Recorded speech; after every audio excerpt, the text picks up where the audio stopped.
사랑의 예수님 감사합니다.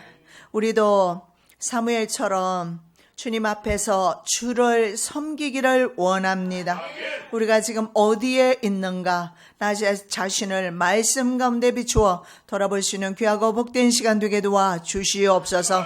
주의 성령으로 전하고 주의 성령으로 듣는 귀하고 복된 시간 되게 도와 주시옵소서. 거룩하신 예수 그리스도 이름으로 기도드립니다. 아멘. 자, 오늘 우리가 은혜 받을 말씀은 지금 여호와 앞에서 걷고 있는가? 여러분, 지금 우리가 전전에 하나님의 전전에서 걷고 있는가? 아니면 우리의 걸음이 하나님이 없는 것처럼 엘리 제사장의 두 아들처럼 불량자처럼 자기 마음대로 자기 생각대로 자기 뜻대로 자기의 소견에 옳은 대로 살아가고 있는가?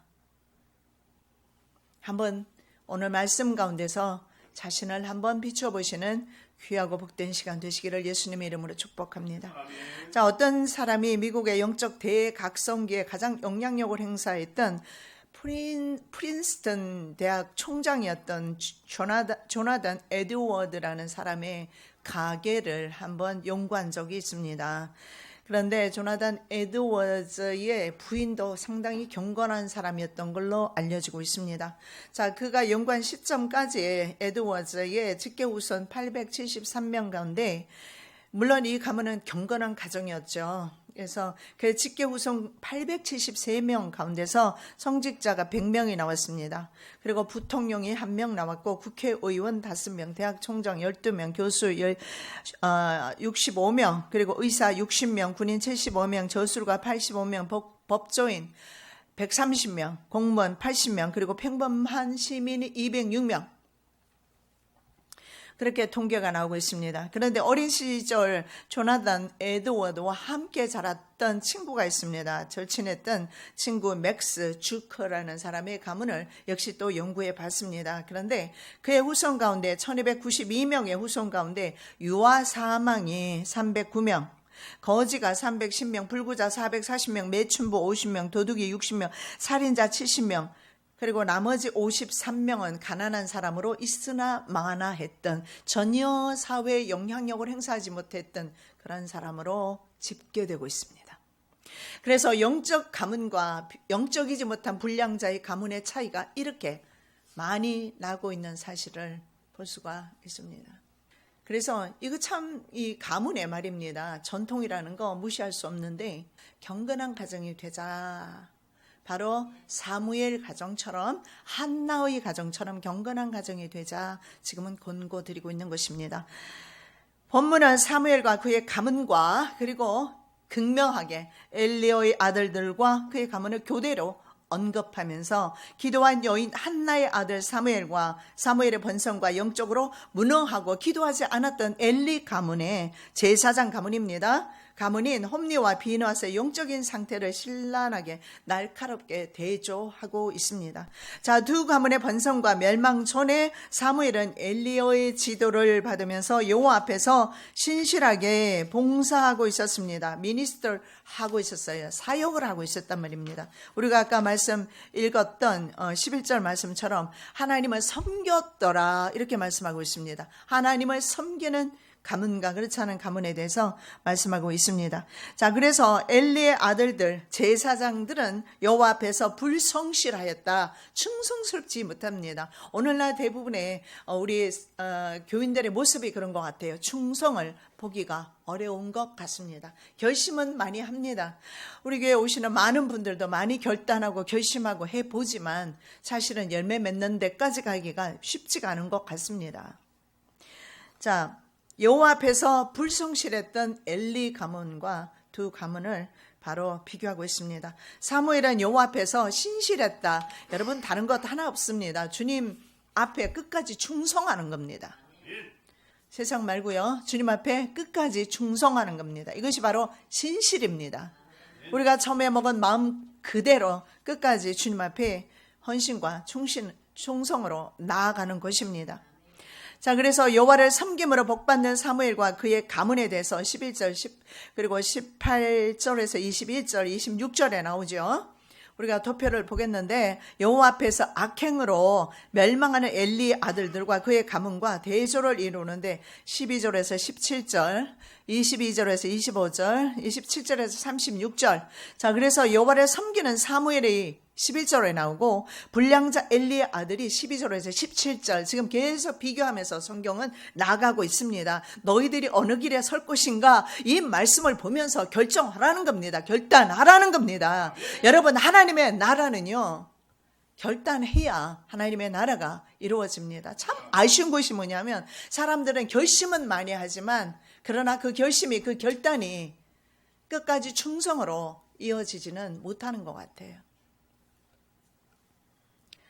자, 18절에서 21절에 점점 형통하는 사무엘과 그의 가정이 나오는 데 비해서 그 다음에 22절에서 25절에 엘리의 아들들의 구체적인 악행들에 대해서 언급하고 있습니다. 그리고 16절에 보면 하나님과 사람에게 인정받으며 성장하는 사무엘에 대해서 말씀하고 있습니다. 예수님처럼. 그리고 그 다음에 27절에서 36절까지는 엘리의 가문과 아들들에 대한 심판의 선포가 있습니다. 이건 무서운 것이 아닙니까? 여러분, 우리가 심판이 즉각적으로 이루어지지 않는다고 해서 하나님을 무시하거나 없는 것처럼 무신론적으로 행동하시면 안 됩니다. 하나님은 살아계시고 불꽃 같은 눈으로 보고 계신다는 사실입니다.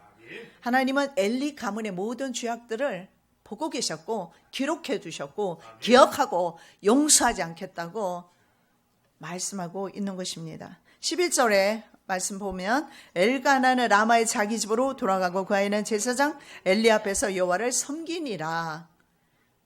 네, 여호와를 섬기는, 제사장에서 섬기는 아이에 대해서 말씀하는데 여기에 보면 그 아이라고 나와 있어요. 원어에 보면 나아르, 영어는 보이라고 나오죠. 보이. 나아르는 생물학적 개념의 어린이 혹은 조력자를 의미할 때 사용되는 단어입니다. 그래서 under 엘리입니다. 엘리 아래에서 엘리를 돕는 사역을 했던 것을 볼 수가 있습니다. 여러분, 엘리의 지도자로서의 자질이나 그리고 자녀 교육 등은 사무엘에게 영향을 주지 않았던 것 같습니다. 왜냐하면 엘리와 엘리의 두 아들이 하는 일들을 사무엘은 본받지 않았습니다.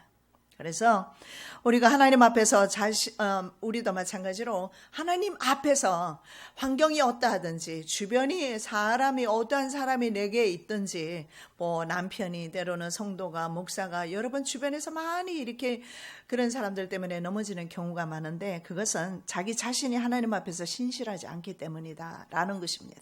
어린 사무엘 더 보이라고 나와 있어요. 보이. 소년이 어떻게 어른의 영향을 그렇게 악한 영향을 받지 않을 수 있을까요? 하나님의 말씀을 받으면서 말씀 가운데서 자라났기 때문에 그렇습니다. 어린 소년 시절부터 하나님의 음성을 들었지 않습니까? 하나님의 음성 들으면 그 아이는 안심해도 됩니다. 하나님의 음성 들으면. 아직 어려서 못 듣는다고요? 그런 말 하시지 마시고요. 어린 사무엘 소년이 하나님의 음성 듣지 않습니까? 그래서 여호와를 섬겼다 하는데 미니스터로 나와 있어요. 미니스터는 사역하는 것을 말합니다. 21절에 보니까 사무엘은요, 여호와 앞에서 자라니라. 아무런 문제 없습니다. 여호와 앞에서 자라면. 그래서 여호와 앞에서 21절에 자라니라. 11절에 보면 여호와를 섬기니라. 뭐 계속 여호와 앞에서 여호와 나옵니다. 여호와 앞에서 자라니라. 임 아도나입니다. 여호와와 함께 자랐다. 임마누엘 할 때 임이라는 단어를 쓰죠. 그래서 임이라는 것은 여호와와 함께 걸어가는 것입니다. 내 자녀가 여호와와 함께 자라나고 내가 여호와와 함께 걸어가는 삶, 그 삶이 되어야 됩니다. 여호와와 함께 자랐고요. 어머니처럼 그도 여호와와 동행하는 삶을 살았습니다. 26절에 아이 사무엘이 점점 자라매 여호와와 사람들에게 은총을 더욱 받더라. 은총은 토브입니다. 토브라는 것은 좋은 의미가 있어요. 그래서 이 좋다라는 것은 사무엘의 삶이, 사무엘의 생애가 하나님과 사람들에게 유익한 삶을 살았다라는 것입니다. 그래서 뭐 개 돼지는 자기 배부르면 그만이죠, 그죠? 사람은 그렇게 살아서는 안 된다라고 말하고 있습니다. 유익한 삶을 살아야 되는데, 첫째, 하나님께 유익한 삶, 하나님의 창조 목적에 따라서 순종하는 삶. 둘째, 이웃에게 유익한 삶을 살아야 된다. 예수님도 그 지혜와 키가 자라가면서 하나님과 사람에게 더 사랑스러워 가시더라. 자, 사무엘의 첫 번째 묘사가 18절에 나오면서 그 다음에 묘사가 마지막 묘사가 21절에 마지막 묘사는 아니지만 그 구절 가운데서 21절에 나오는데 그 사이에 한나가 받은 복에 대해서 말씀하고 있어요. 그 사이에 끼워놓고 사무엘을 언급하고 그리고 마지막에 또 사무엘을 언급하면서 그 중간에 말입니다. 18절과 21절 그 중간에 바로 한나에 대해서 말씀을 하는데, 매년제를 드리기 위해서 엘가나 가정에 성전에 왔다가 매년제를 드리고 작은 겉옷을 가지고 와서 사무엘에게 주었다 하는 내용이 나와 있어요. 바로 옛날과 다르죠. 매년제를 드리러 옛날에 올 때는 아이가 없었어요. 그러나 이제는 하나님께 신실한 아이가 있지 않습니까? 그것을 우리 독자들에게 주목시키기를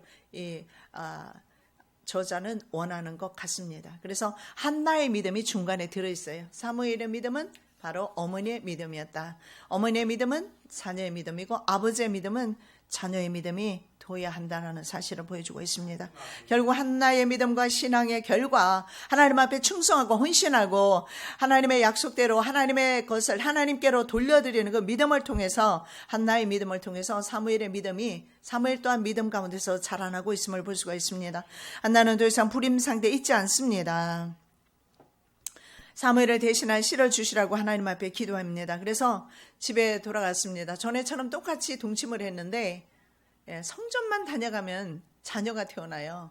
여러분, 이런 복이 있으시기를 예수님의 이름으로 축복합니다.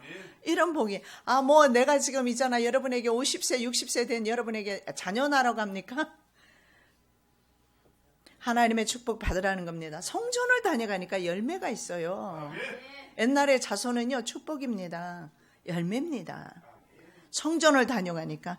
그들이 그 집으로 돌아가며 여호와께서 한나를 공고하사 그를 잉태하여 세 아들과 두 딸을 낳게 하셨고, 사무엘 외에도 5을 더 낳게 하셨어요. 근데 영어 성경에 보면 하나님께서 비짓, 누구를 비짓했어요? 한나를 비짓, 방문했다라는 거예요. visited 해나 이렇게 나와 있어요. 한나를 방문했다. so that은 그 결과로 이런 뜻이에요. 그래서 영어 문장이 참 쉽게 잘 되어 있어서 제가 자주 인용하는데요.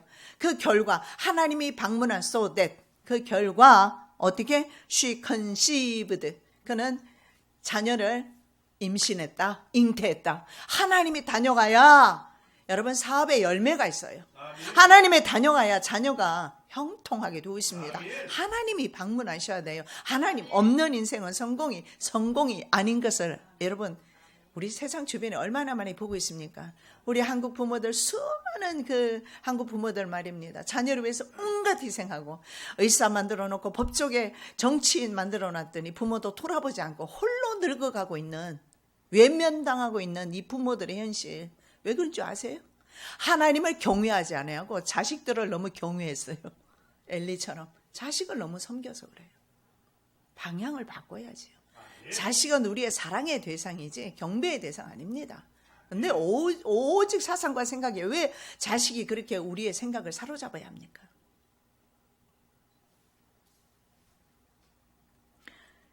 이 장 5절에 보면 전에 잉태치 못하던 자는 7을 낳고 많은 자녀를 둔 자는 쇠약하도다. 예, 그렇습니다. 하나님의 방문을 받은 사람들은 이렇게 열매가 있습니다. 열매가. 바로 이게 하나님의 축복입니다. 자, 두 번째, 홈리와 비나스는 여호와 앞에서 불량자였다. 12절에 보니까 불량자, 여호와를 알지 못하는 자, 이렇게 말해요, 여러분. 그리고 25절에 여호와께서 죽이기로 뜻하신 자. 이제 뜻을 하나님이 한번 정하시면 구원도 마찬가지겠지만 버리시는 것도 마찬가지일 겁니다. 하나님이 한번 정하신 것은 변경하는 법이 없으십니다. 죽이시기로 작정한 자입니다. 12절에 보니까 엘리의 아들들은 불량자라 여호와를 알지 아니하더라. 여기에 보니까 원어에 보면은요 벨리알의 아들들 이렇게 나와 있어요.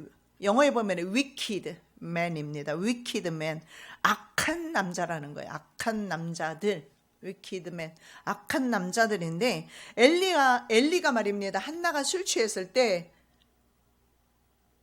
취했다고 생각했을 때, 그랬을 때 한나가 엘리에게 뭐라고 말합니까? 나를 벨리알의 딸로 취급하지 마십시오. 그런데 반대로 엘리의 아들들이 벨리알의 아들들이 된 것입니다.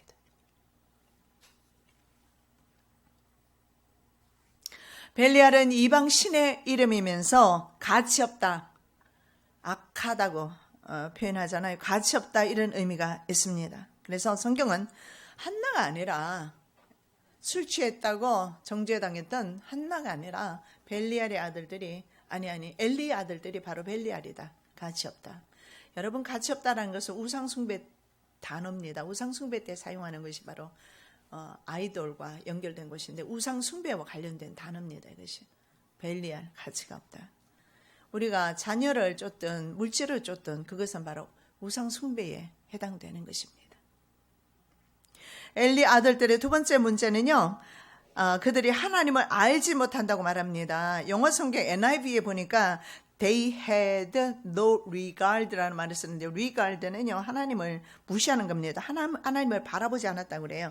킹 제임스 버전에 보니까 they knew not the Lord 이렇게 나와 있어요. knew not은 knew는 know라는 알다라는 동사의 과거형이거든요. 그는 하나님을 알지 않기로 한 것입니다.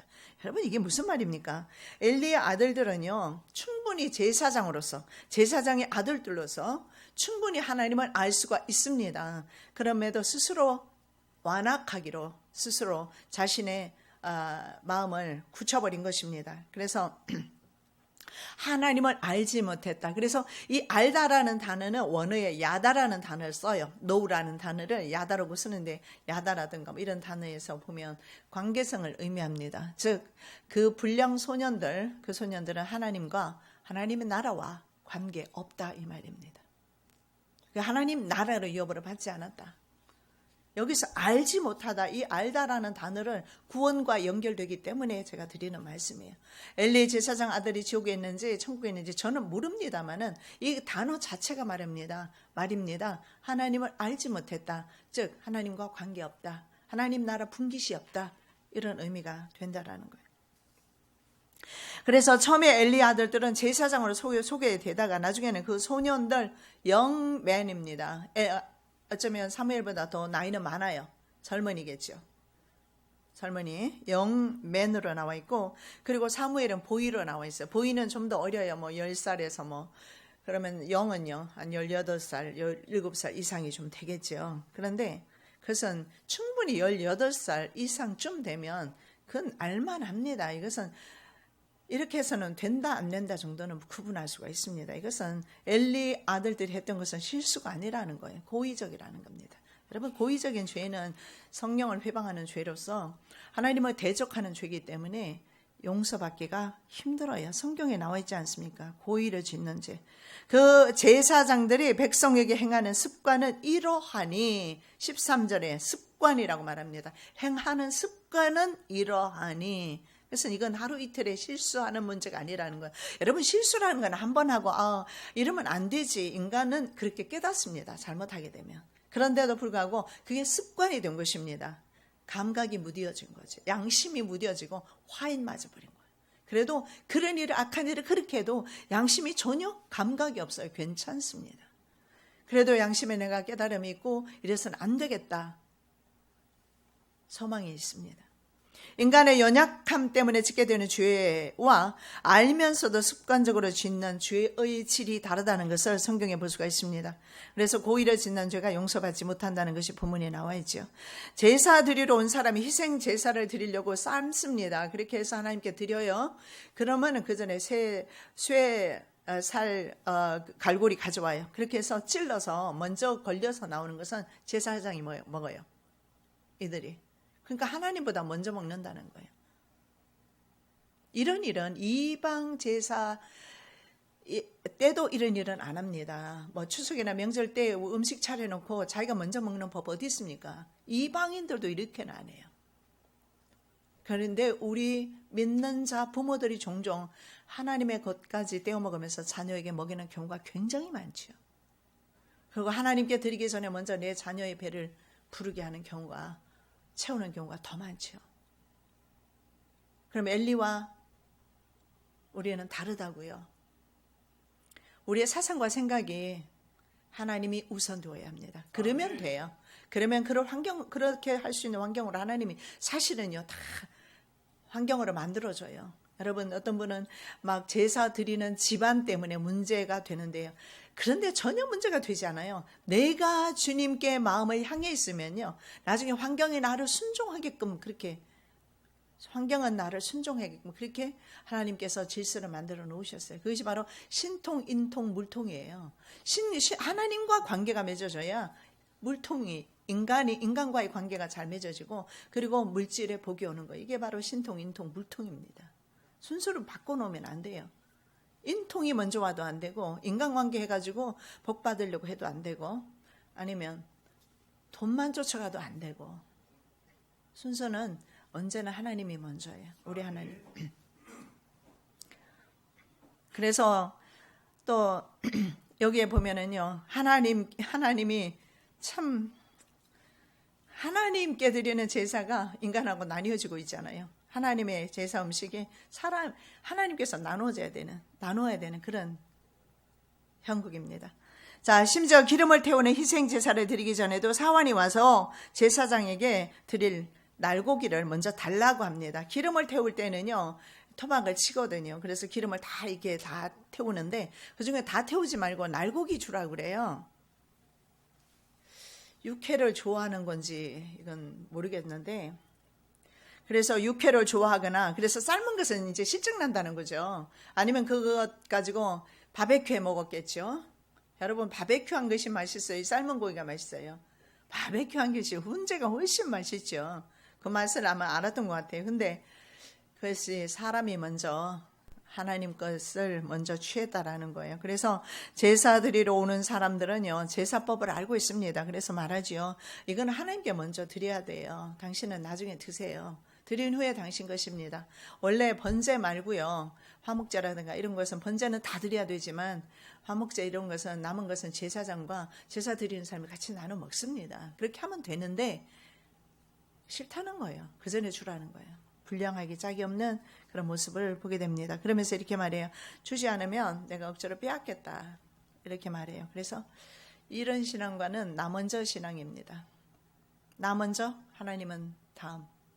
나만이 좀 신앙이죠. 엘리 아들들은 여호와의 제의를 더럽혔습니다. 그리고 모든 이스라엘 백성들에게 행한 악한 일들, 바로 이런 일들입니다. 12절에 17절에 나와 있는데, 그것으로 하나님 앞에 책망받습니다. 심지어는 그 중에 하나가 회막문에서 수종드는 여인과 동침을 합니다. 그래서 하나님의 제사를 능멸합니다. 이런 아들들은 바로 육체를 신뢰하고 육체를 쫓아가는 삶을 사는 사람이에요. 그래서 절제를 전혀 모르는 사람입니다. 백성들 하여금 하나님을 떠나게까지 하는 일을 합니다. 그래서 결국은 자기만 저주를 자청하는 것이 아니라 백성들까지 하나님을 떠나도록 만들어요. 내 아들아 그리 말라. 내게 들리는 소문이 좋지 아니하니라. 너희가 여호와의 백성으로 범죄케 하는도다. 범죄라는 단어를 아바르라는 단어 쓰는데요, 건너가다 이런 의미가 있어요. 백성이 하나님으로부터 건너가게 만들어요. 백성들 또한 이 사람을 본받아서 하나님으로부터 떨어지게 만드는 일을 하는 것입니다. 이것이 바로 교역자들의 사명이 되어서는 안 된다라는 겁니다. 제사장이 이런 일들을 해서는 안 된다는 겁니다. 그러면 제사장과 함께 그 백성 또한 하나님을 떠나게 되는 결과가 온다라는 것입니다.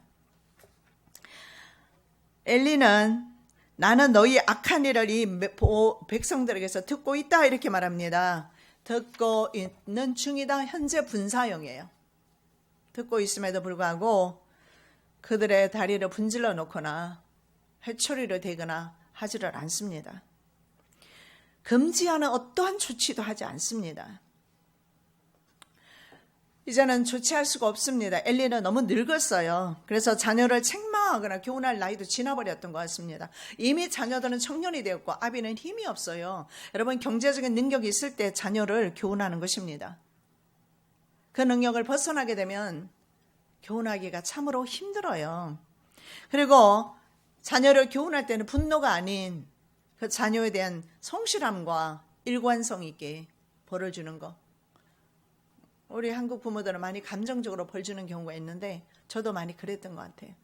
미국 가서 미국 부모를 보면 분노해서 하지 않고 왜 벌을 받아야 되는지 어린 아이도 깨닫게 하고, 그리고 방에 가두어 두거나, 그리고 밥을 주지 않거나 그러면서 조치를 취합니다. 본인이 깨달을 때까지. 그리고 본인이 깨닫고 다시는 그리하지 않겠습니다. 그러면 밥을 줘요. 그리고 보듬어 안아주고 사랑으로 다시. 성경에 보면 초달을 참아 못하는 자는 자식을 미워한다 이렇게 말합니다. 초달이 뭡니까? 영어 성경에 보면 쉽게 또 나와 있어요. Spare the road입니다. 막대기를 spare, 아끼는 사람이에요. 막대기를. 자녀를 위한 막대기를 아끼는 사람은 이건 자녀를 미워하는 것이다. 그건 이제 천국과 지옥에 나누어져 보면 그때는 분명히 알게 되겠지요. 진짜 자녀의 생명이 귀하다면 막대기를 아끼지 말아야 된다. 지옥에 보내지 않기 위해서.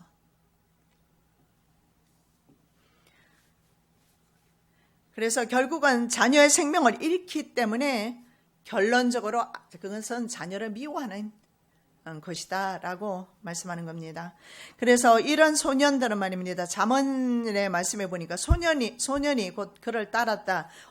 소년이 누구를 따라가요? 음녀, 그러니까 술집 여자를 따라가는데 소가 푸주로 가는 것 같고, 미련한 자가 벌 받으려고 쇠사슬의 매이로 가는 것과 일반이다 이렇게 말합니다. 필경은 화살이 그 간을 뚫기까지 이럴 것이다. 그리고 새가 빨리 그물로 들어가되 그 생명을 잃어버림을 알지 못하고, 그물이 있는지 알지 못하고 속히 거기에 있는 벌레 같은 거 먹으려고 들어간다는 거예요. 덫에 걸리는 거죠. 그 정욕으로 가는 바로 엘리의 두 아들들이 바로 이와 같습니다. 그래서 더 이상 돌이킬 수 없는 길로 갔습니다. 여러분, 내 품에 있을 때 자녀들을 위해서 매만 되는 것 아닙니다. 얼마나 눈물로 기도해야 되는 줄 아십니까? 여러분이 40년 기도하지 않고 살아오셨다면, 여러분의 남은 40년, 80세까지 산다면 말입니다. 눈물로 기도하면서 사셔야 할 겁니다. 그 눈물의 기도를 하나님이 들어주십니다. 믿음 잃지 아니하시고 기도하시면 되는 것입니다. 또 이런 말씀 들으면 여러분 괜히 실망해서 나는 어떡하지, 내 자는 어떡하지, 막 근심부터 벌써 들어갑니다. 이 믿음 없는 사람 무슨 말을 해도 근심이 먼저 들어가요. 참 곤란해요. 근심하지 마시고, 아직도 소망이 있다는 사실은, 자녀들이 아직도 여러분의 품 안에 있다면요, 그리고 분가를 했더라도 사실은 관계없다고 저는 생각합니다. 저는 많이 경험했기 때문에 내가 주님 앞에 서 있고, 내가 주의 길 가고, 주님께 신실하고, 주님께 충성하고 떨어져 있어도 상관없습니다. 그 사실을 자녀들이 알게 돼요. 그리고 자녀들도 똑같이 부모와 같이 주의 길을 걷게 되어 있습니다. 내가 주님 앞에 충성하고, 내가 주님께 신실하고, 내가 주님께 바로 걸어가는 것이 중요한 것입니다. 여러분, 늦은 것은 없습니다. 하나님 앞에 늦은 것은 없어요. 회심하는 것은 1초만 해도 되는 것이기 때문에 늦은 것은 없습니다. 중요한 것은 내가 믿음이 없기 때문에 안 되는 거예요. 내가 믿음만 잃지 않는다면 하나님은 언제나 우리의 믿음과 함께 일하시기 때문에 그렇습니다. 자, 사람이 범죄하면 사람에게 하나님이 판결하신다 그렇게 말씀하죠. 그런데 사람이 여호와께 범죄했을 때 누가 간구하겠느냐? 하나님께서 직접 말씀하셔요. 아비의 말을 듣지 아니하였으니 여호와께서 그들을 죽이기로 뜻하셨음이라. 여러분, 사람이 다른 사람에게 범죄하면 누가 있습니까? 누가 있어요? 성령님이 계시잖아요. 중재자 성령 하나님이 계셔요. 그래서 그분이 우리를 중보하면서 하나님 앞에 기도해 줍니다. 그래서 누가 그를 위해서 기도하겠느냐? Nobody. 아무도 없다. 아무도 그를 중재하며 기도할 사람이 없다. 왜? 하나님이 뜻을 정하셨기 때문에. 여러분, 우리가 용서받는 것은 중보자 성령 하나님께서 지금도 말할 수 없는 탄식으로 여전히 주의 모습으로 살아가고 있지만 중보자 하나님이 지금도 여전히 우리를 위하여 중보하고 계신다는 사실입니다. 로마서 8장 26절에 성령께서 스스로 우리를 위하여 정말 말로 할 수 없는, 표현할 수 없는 신음으로 중보하며 기도합니다. 그렇다면 나를 위해서 중보하시는 성령님이 내 자녀를 위해서도 중보하며 기도하실 것입니다. 여러분 믿음 가지시기 바랍니다. 자, 세 번째 엘리 가문은 영원히 회복될 수 없는 심판을 받습니다. 자, 그 심판을 위한 책망의 말씀이 27절에서 29절에 선포되고 있지요. 엘리는 모든 지파 중에서 자신의 가문의 제사장으로 삼아 주셨던 여호와의 특별 은총을 정말 기억했어야 합니다. 정말 자녀가 어릴 때부터 곁길로 가면 밥을 안 먹는 한이 있더라도, 잠을 자지 않는 한이 있더라도 그 자식에 대한 책임을 지고, 자기가 낳았기 때문에 낳은 책임을 지고 하나님 앞에 눈물로 기도하면서 나가야 했던 것입니다. 자식 낳아서 지옥 보낼 수는 없지 않습니까? 내게 문제가 있는 것입니다. 여러분, 자녀가 걱정이 되십니까? 내가 주님께 바로 충성하며 신실하면 되는 것입니다. 내가 그렇게 살지 않았으니 내 자녀가 똑같이 그렇게 살아온 것입니다.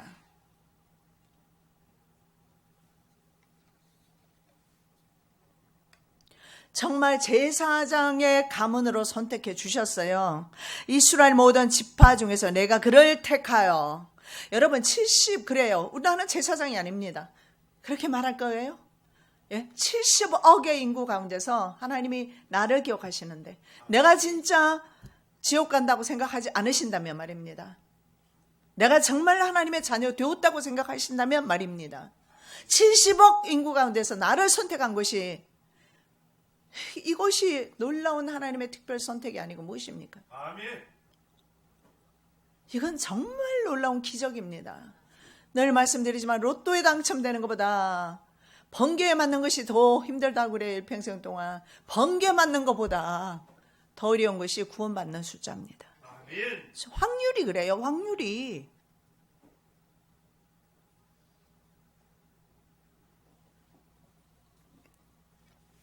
하나님께서 그렇게 선택하셨는데 제사장 이스라엘에 400만 있었다면 아니면 200만 있었다 하더라도 그 중에서 제사장의 직분을 주셨습니다. 내 단에 올라서 분향하며 내 앞에서 에봇을 입게 하지 아니하였느냐. 내가 세상 많은 사람들이 있어. 이슬람권도 있고 불교권도 있고 다른 많은 종교가 있습니다. 엄청나게 많은 종류들이 있어요. 그 중에 빠지지 않게 하시고 하나님의 자녀 삼으셨는데 이것이 어찌 하나님의 은혜가 아닙니까? 이것이 어찌 하나님의 특별 사랑이 아닙니까? 어떻게 그런데 내 단에 올라서 분향하며 내 앞에서 내 단에서 에봇을 입고 분향했던 하지 않았느냐? 그런데 이스라엘 자손에 드리는 모든 화제를 내가 내 조상의 집에 주었지 않느냐? 그런데 네가 어찌하여 내 제사를 더럽히느냐? 어찌하여 나를 능멸하느냐? 하나님께서 두 가지를 책망합니다. 두 가지요. 나의 재물과 나의 예물입니다. 하나님의 재물과 하나님의 예물을 짓밟은 거예요. 하나님의 것은 하나님의 것으로 드려야 돼요. 이유가 없습니다. 그래서 나의 예물을 짓밟았다.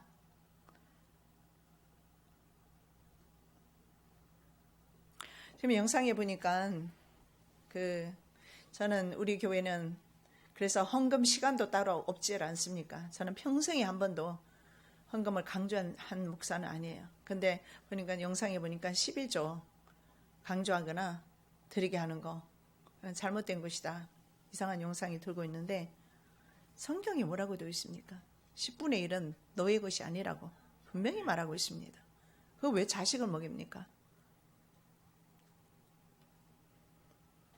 형편이 안 된다고요. 저는요.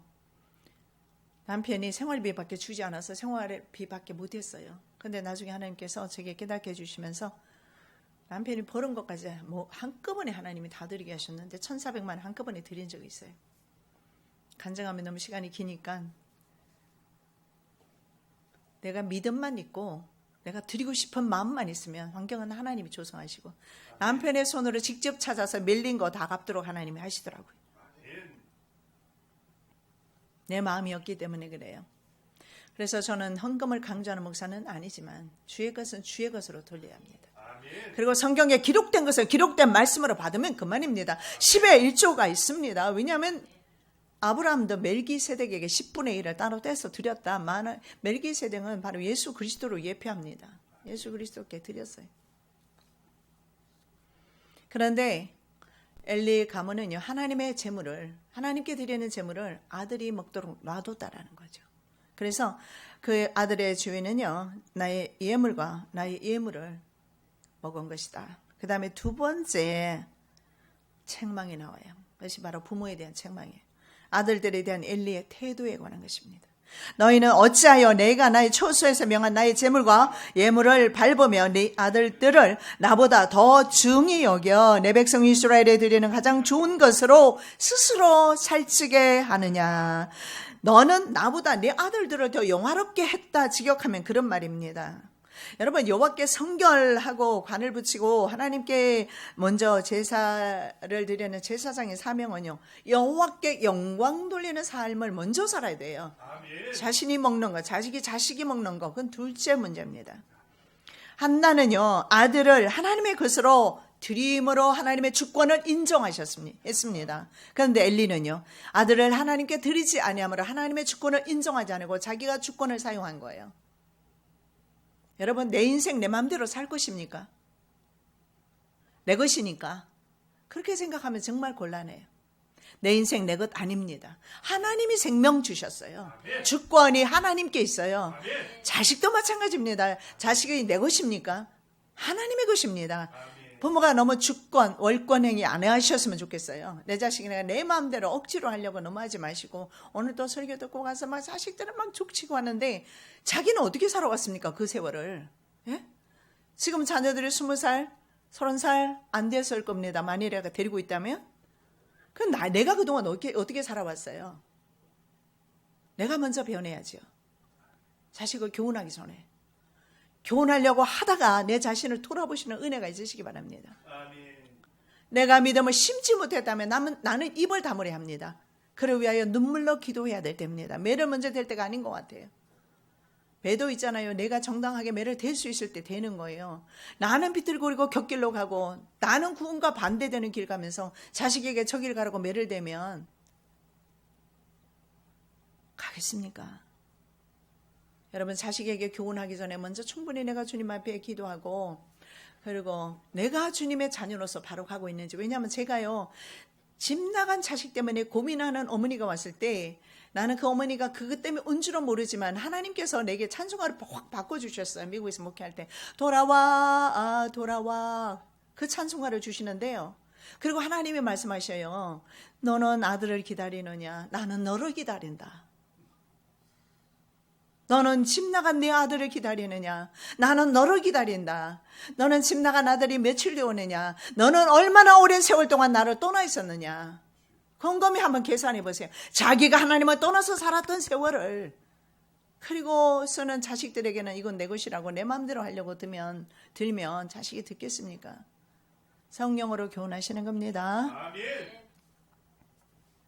한나는 아들을 하나님의 것으로 드림으로써 결국은 사무엘은 위대한 하나님의 종으로 세워주죠. 여러분, 주님 중심 믿음으로 사시기 바랍니다. 아멘. 나 중심 믿음은 나만이즘이라고 했습니다. 자, 여호와의 심판 선언이 30절에서 40절에 이루어지고 있습니다. 이스라엘의 하나님 나 여호와가 말하노라. 내가 전에 내 집과 내 조상의 집에 내 앞에 영영히 행하리라. 이제는 영영히 행하지 못한다는 거예요. 이제 나 여호와가 말하노라. 결단코 그렇게 아니하리라. 나를 존중히 여기는 자는 내가 존중히 여기고 나를 멸시하는 자는 내가 경멸히 여기리라. 그러므로 이렇게 말합니다. 결론이 그렇다는 거예요. 너희들이 그렇게 살았으니까 그 결론으로 말미암아 심판을 피할 길이 없다. 자녀를 사랑으로 보살피는 거 부모의 도리입니다. 하나님의 자리에 올려놓지 않으시기 바랍니다. 그렇게 되면 그거는 우상 숭배가 됩니다. 우선순위를 지금이라도 바꾸시기 바랍니다. 하나님의 심판은 엘리 가문의 제사장 직분의 파문으로 이어지게 되는 것을 말합니다. 여러분, 우리가 하나님을 존경할 때 하나님이 우리를 존귀하게 여깁니다. 우리가 하나님께 충성할 때 하나님께서 우리에게 충성스럽게 일해 주셔요. 다른 사람에게 제사장 직분 빼앗기지요. 그것이 바로 36절 내 집에 남은 사람이 각기 와서 은 한 조각과 떡 한 덩이를 위하여 그에게 엎드려 가로되 청하노니 내게 한 제사장의 직분을 맡겨 나로 떡 한 조각을 먹게 하소서 하리라. 떡 때문에 이렇게 심판을 당합니다. 자기 입에 먼저 넣었다가 그래서 자자손손 떡 한 덩이를 못 먹어서 빌어먹게 생겼어요. 여러분 아론의 두 아들이 있습니다. 나답과 아비후는 다른 불을 들여서 죽었습니다. 그리고 엘르아살과 이다말이 있어요. 그들의 후손이 누구냐? 그래서 그들의 제사장이 바로 엘르아살 제사장과 사독 제사장이에요. 두 가문이 남습니다. 두 가문이 어디까지 가느냐? 바로 다윗 시대까지 가죠. 그런데 아비아달은 언제 파면되느냐?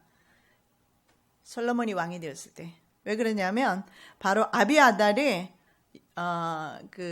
누굽니까? 아도니아 반역에 동참을 하게 됩니다. 그렇게 해서 파면을 되는데 파면하는데 열왕기상 2장 27절 아비아들을 쫓아내어 여호와의 제사장 직분을 파면하니 여호와께서 실로에서 엘리의 집에 대하여 하신 말씀을 응하게 함이더라. 하나님이 지금 기록하고 계신다는 사실을 여러분 믿으셔야 합니다. 아멘. 보고 계신다는 거예요. 하나님이 잠잠히 계신다고 해서 하나님은 죽은 하나님이 아니라는 거예요. 우리의 모든 행위를, 우리의 모든 신앙의 중심이 어디에 있는지 여러분 우선순위 바꾸라고 하는 것입니다. 자식 버리면 안 돼요. 자식 사랑해야죠.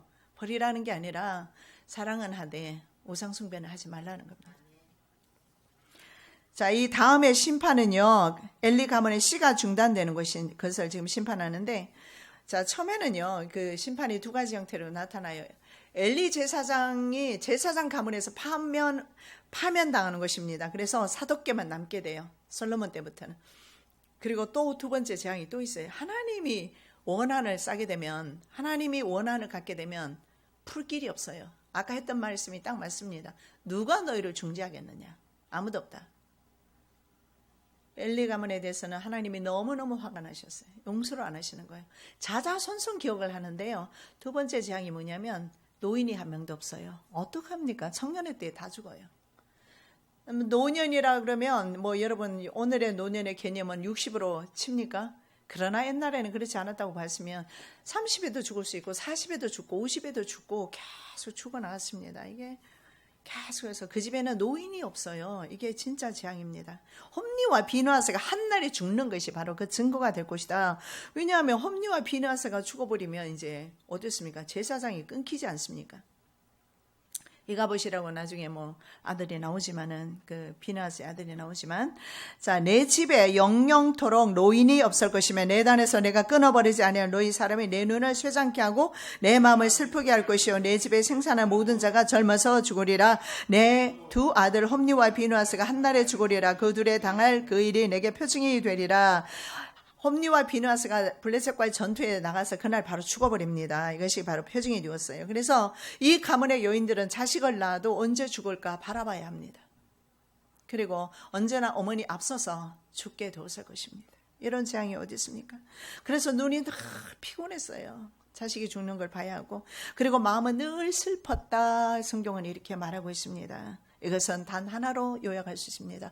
하나님께 신실하지 않았고 자식에게 신실했기 때문에 그래요. 이건 엘리 자식의 문제가 아니라 엘리의 문제예요. 바로 저와 여러분의 문제입니다. 자식을 신뢰하지 마시고 하나님을 신뢰하시고 하나님께 충성하시기 바랍니다. 아멘. 하나님께 만일에 엘리도 기도했더라면 하나님께 한나처럼 신실했더라면 약속 지켰잖아요. 하나님은 그 금쪽 같은 아들을 어떻게 갖다 줬을까요? 어떻게 떼어놨을까요? 그 어린 아들을. 그런데도 과감하게 그 귀한 아들을 성전에 탁 두고 와버리지 않습니까? 약속을 지키는 한나.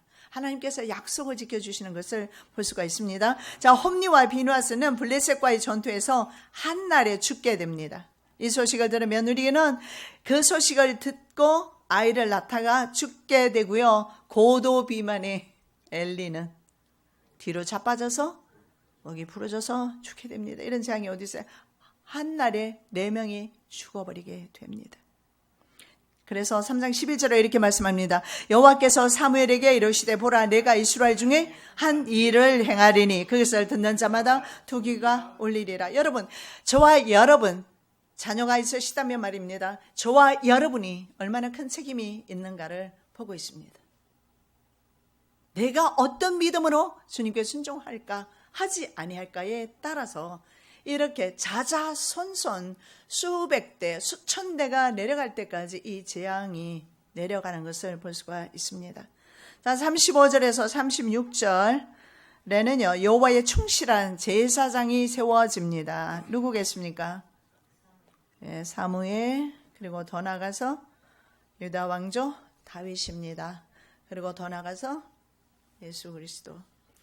자, 내가 나를 위하여 충실한 제사장을 일으키리니 그 사람은 내 마음 내 뜻대로 행할 것이라. 내가 그를 위하여 경관집을 세우리니 그가 나의 기름 부음을 받은 자 앞에서 영구히 행하리라. 여호와의 마음과 뜻대로 행하는 바로 아까 제가 처음부터 말씀드렸던 신실한 사람.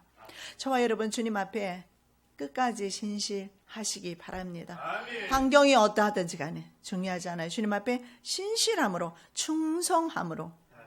예. 우리 권사님 이름을 충성이라고 하나님 말씀하셨잖아요. 그 최고입니다. 뭐 딴 거 기웃거리지 않아도 돼요.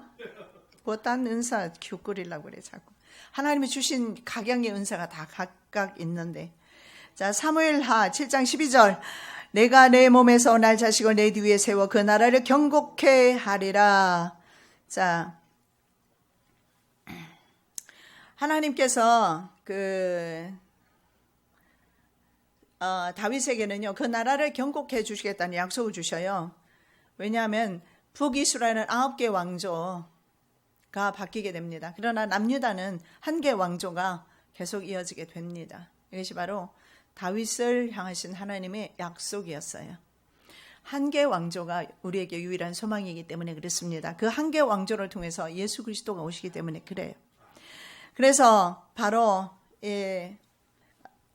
유다 왕조를 통해서 하나님께서 이 땅 위에 바로 예수 그리스도를 보내주셨습니다. 그가 나의 기름 부음을 받은 자라고 이렇게 말합니다. 그가 바로 영구히 하나님 앞에 행하게 됩니다. 그래서 다윗 왕을 세운 사무엘이 바로 충실한 제사장입니다. 그리고 다윗도 하나님의 충실한 그 하나님의 제사장의 사명을 왕이지만 충실한 제사장으로서 하나님 나라를 위해서 일한, 그리고 실제로 가장 충실한 하나님의 제사장은 바로 십자가에 달려 들어가신 예수 그리스도세요. 아멘. 온 인류의 죄악을 짊어지고.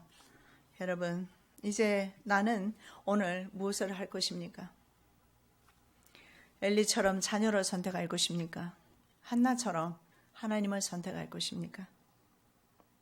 정말 자녀의 불신앙이 염려된다면 자녀의 많은 문제들이 있는 것은 사실입니다. 그런데 그 눈길을 자녀들에게 주시면 안 돼요.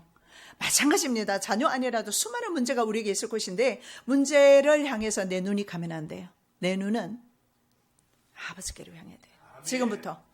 그렇게 될 때 내가 바로 세워질 때 내 자녀가, 내 가문이, 내 가정이 바로 세워진다는 사실입니다. 자녀인가 여호와 하나님인가 선택하셔야 합니다. 그래서 여호수아가 이스라엘 백성들에게 질문했던 그 동일한 질문을 저도 여러분에게 드리기를 원합니다. 만일에 너희가 여호와를 섬기는 것이 좋지 않게 생각되면 너희는 세상이나 다른 신을 섬겨라. 그러나 나와 내 집은 여호와를 섬길 것이니라. 저는 그런 믿음으로 가겠습니다. 여러분은요? 자, 말씀 한번 봉독하겠습니다. 오직 나와 내 집은 여호와를 섬기겠노라. 결단하셨습니다. 끝까지 내가 여호와만을 섬기면 내 자녀도 여호와만을 섬기게 될 것입니다. 사랑의 주님 참으로 감사합니다. 두 가문을 비교하면서 철저하게 파멸당하는 엘리 가문과 하나님께서 복 주셔서 하나님의 충실한 제사장으로 세우신 사무엘을 봅니다. 아버지 하나님, 그 선택은 나에게 있습니다. 오늘 우리 부모가 좋은 선택을 하게 도와주시고 그래서 그 결과 우리 자녀가 복을 받게 하여 주시옵소서. 거룩하신 예수 그리스도 이름으로 기도드립니다. 아멘.